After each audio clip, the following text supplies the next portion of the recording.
Boa tarde.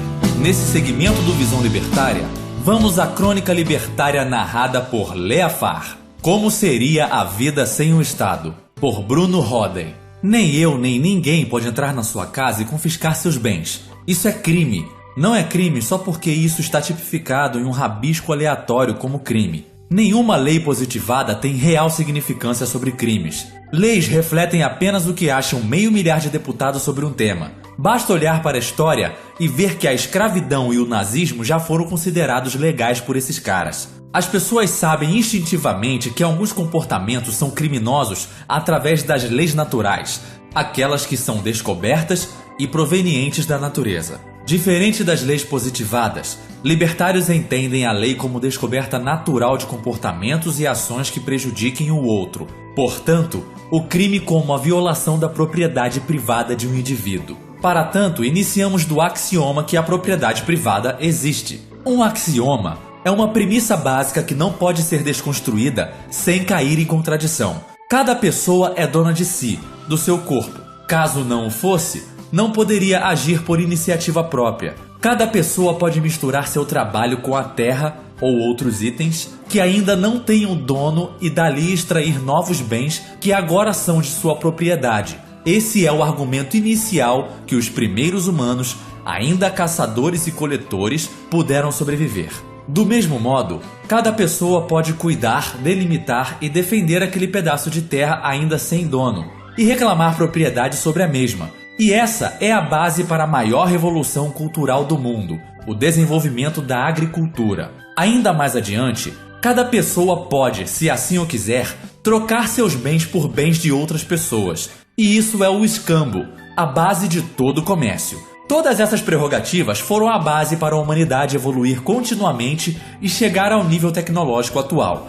Toda a civilização que conhecemos está ancorada nessas premissas. Mesmo que às vezes a água seja turva e não consigamos ver a âncora no fundo, ainda assim sabemos que a âncora está lá. Portanto, temos estabelecido que cada pessoa é dona de si, dos frutos do seu trabalho associado aos bens e terras sem dono, e por trocar esses bens com outra pessoa, desde que ambos estejam de acordo. O princípio de não agressão, o PNA, parte dessas premissas para definir uma ética que seja verdadeira para todas as pessoas ao mesmo tempo e em todos os tempos, e foi definido por Rothbard como, abre aspas, toda pessoa é proprietária de seu próprio corpo físico, assim como todos os recursos naturais que ela coloca em uso através de seu corpo, antes que qualquer um o faça. Esta propriedade implica o seu direito de empregar estes recursos como lhe convém, até o ponto que isto afete a integridade física da propriedade de outro ou delimite o controle da propriedade de outro sem seu consentimento. Fecha aspas. Temos estabelecido que uma pessoa não tem o direito de iniciar uma agressão contra outra pessoa, ou seja, nem eu, nem ninguém pode entrar na sua casa e agredir você ou roubar sua propriedade. Se ninguém tem essa prerrogativa, ninguém pode subestabelecer um poder que não tem. Logicamente, nenhuma pessoa ou instituição pode entrar na sua casa e agredir você ou subtrair seus bens sem o seu consentimento. A única pessoa que pode fazer isso é você. Portanto, quando o Estado obriga as pessoas a pagar impostos e taxas, utilizando a ameaça de sequestro ou morte do indivíduo como método de coerção, ele está violando a propriedade privada, ou seja, cometendo um crime, sendo, portanto, equiparável a uma máfia. E quanto maior a máfia, pior ela é. Aí vem o argumento de que quando alguém vota, essa pessoa subestabelece o seu poder de fazer o que quiser com as suas coisas para o Estado. E isso é mentira em vários níveis. Primeiro, mesmo que você não vote ou o seu candidato não vença, o Estado se acha no direito de fazer isso do mesmo jeito. Segundo, não há um acordo formal ou mesmo informal. Nunca vi nenhuma pessoa dizer que agora o Estado pode pegar os bens dela. Terceiro, não há cláusula de saída. A pessoa está presa contra sua vontade neste arranjo nefasto e cruel. Já estabelecemos através de desdobramentos lógicos, a partir de axiomas básicos, que a atividade estatal é ilegítima, baseada em agressão e coerção, e, portanto, criminosa. Mas como seria a vida fora do Estado? A primeira parte do exercício envolve descobrir o quanto a máfia do Estado rouba do cidadão comum. É um exercício chato, complicado devido a toda a legislação e principalmente depressivo. Um funcionário com salário bruto de R$2.000 tem descontado o INSS seguindo uma tabela própria. No caso, será 9%, R$180. Também será descontado o imposto de renda retido na fonte, que neste caso será 0%, mas a tabela vai até 27,5%.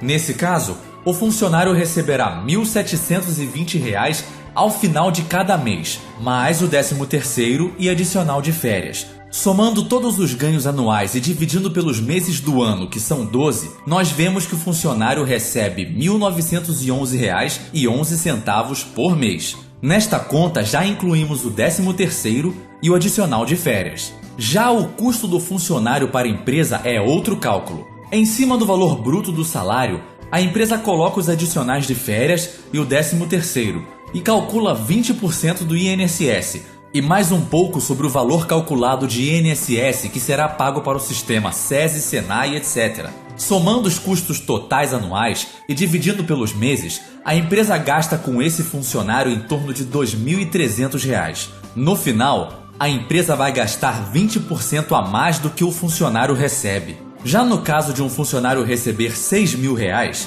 tem o INSS de 11%, R$ 660, e o imposto de renda de 27,5%, R$ 599,14. Ou seja, o funcionário receberia R$ 5.267,62, enquanto a empresa gastaria R$ 8.093,33. No final dessa conta, vemos que nesse caso a empresa paga 53% a mais do que o funcionário recebe. Mas a conta não para por aí. Existem inúmeros outros passivos para a empresa, como acidentes de trânsito, desligamento, processos trabalhistas e basicamente qualquer alegação que o promotor ou outra parte quiser fazer.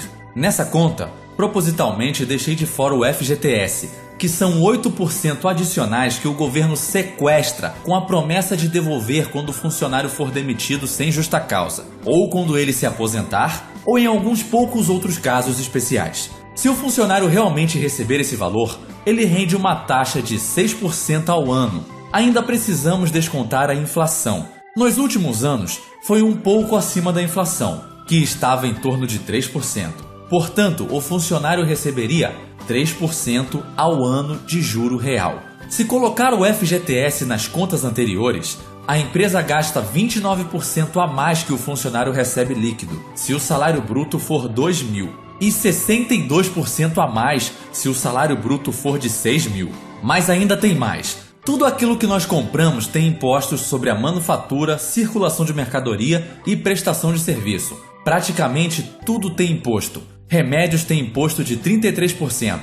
Gasolina tem 45% de imposto. Os impostos sobre alimentos frescos variam de 11% para batata, por exemplo, até 34,5%, que é o caso dos peixes. Ou pode valer até 43,78% no caso do bacalhau importado. E no caso de produtos industrializados, bebidas são caras porque pagam muito imposto. Uma caipirinha paga 76,6% de imposto e a cachaça paga 81,87%. Esses são alguns dos campeões de impostos, mas você pode ir no site do impostômetro e pesquisar. Impossível calcular a média, mas deve ficar em torno dos 40%. Então, se o funcionário recebe de 20% a 60% a menos que a empresa paga por ele, e o valor médio dos impostos nos produtos é de cerca de 40%, o funcionário recebe R$ 2.000, aproveita cerca de 48% do total e 52% ficam para o governo.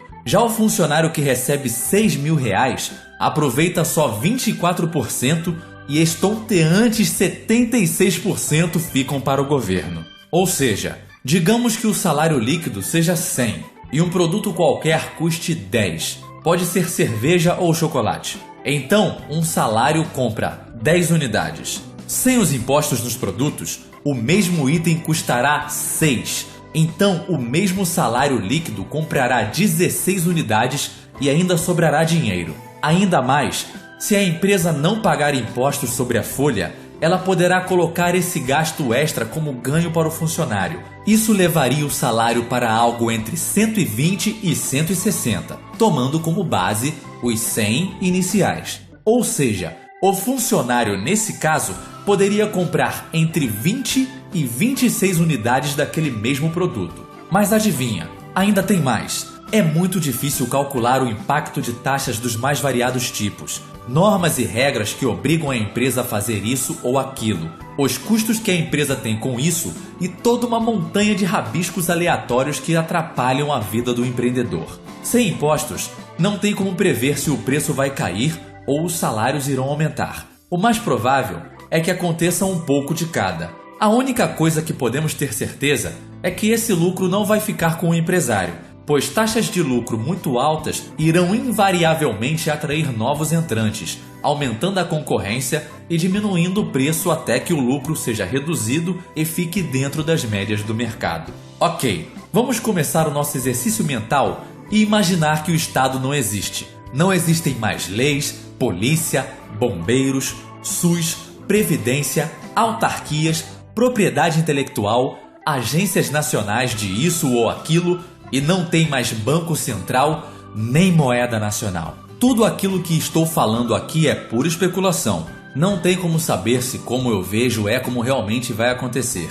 Na verdade, tudo aquilo que eu tenho certeza é que eu estou errado, já que eu tenho conhecimento limitado e não é possível calcular todas as variáveis possíveis. Quem pode e vai fazer isso é o livre mercado com base nas informações que o preço transfere a todos os agentes e interliga tudo sem a necessidade do conhecimento total. Mas como vai funcionar? Acredito que parte da base de uma sociedade assim seja uma configuração de agências de segurança privadas, tribunais privados e seguradoras privadas. Mas como nenhuma dessas empresas poderia ter um monopólio garantido pelo governo, até porque nesse exercício não existe governo, haverá múltiplos fornecedores desses serviços, levando a uma concorrência de quem presta os melhores serviços com os menores custos e quem tem maior capacidade de inovação. Agências de segurança privada poderão ser focadas em um nicho específico, como segurança de grandes áreas, ou imóveis específicos, ou tipos específicos de imóveis, ou poderão ser abrangentes,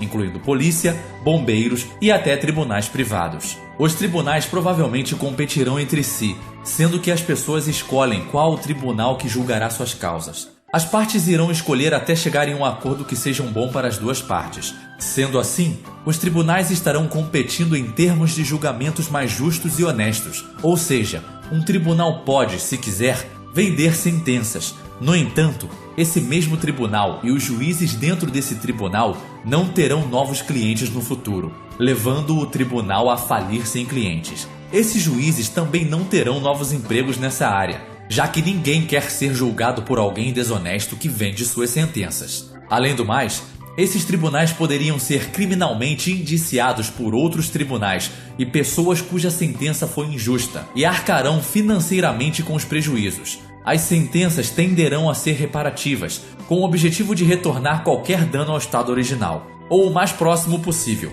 levando em consideração cessão de lucros e custo de oportunidades. O terceiro pilar serão as seguradoras, empresas que garantem restituição financeira em casos de acidentes ou imprevistos de qualquer sorte. Essas empresas provavelmente trabalharão em nichos. As seguradoras de saúde, de bens móveis, de bens imóveis e uma gama quase infindável de especialidades que podem ser seguidas. Essas seguradoras, entre outras coisas, venderão seguros tanto para os tribunais quanto para as agências de segurança, sendo que a qualidade do serviço prestado pelos tribunais e agências de segurança terão influência grande no custo do seguro.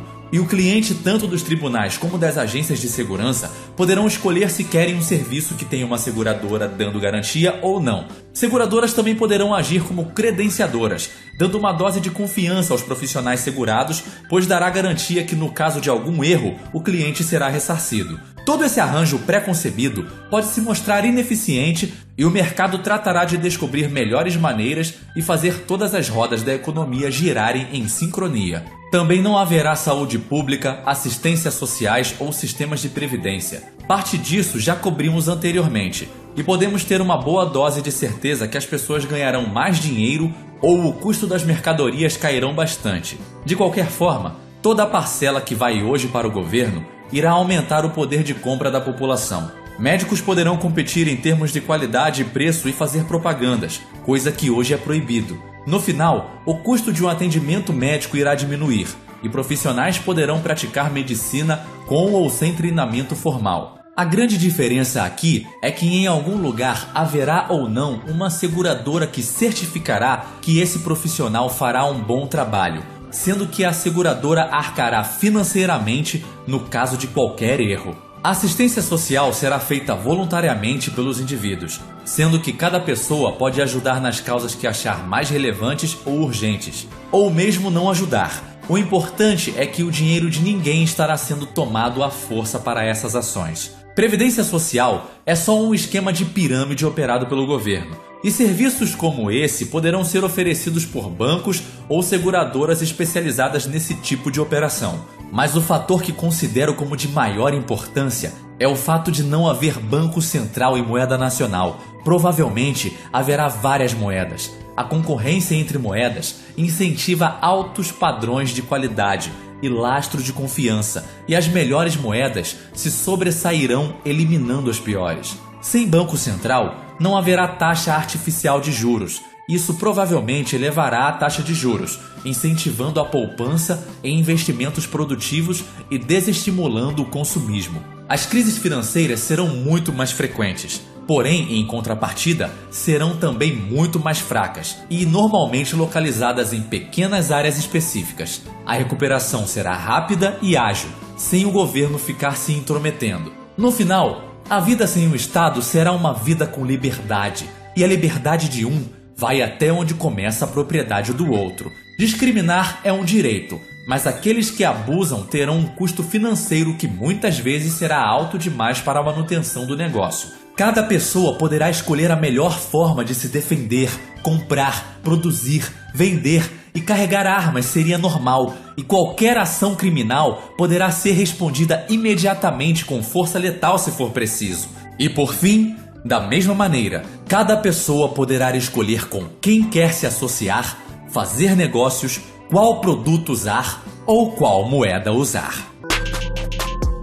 Obrigado pela audiência. Se você acredita que esse texto é uma utopia, eu te convido a se inscrever nesse canal. Tente aprender um pouco mais sobre as teorias econômicas e políticas do anarcocapitalismo antes de criticar. Até a próxima!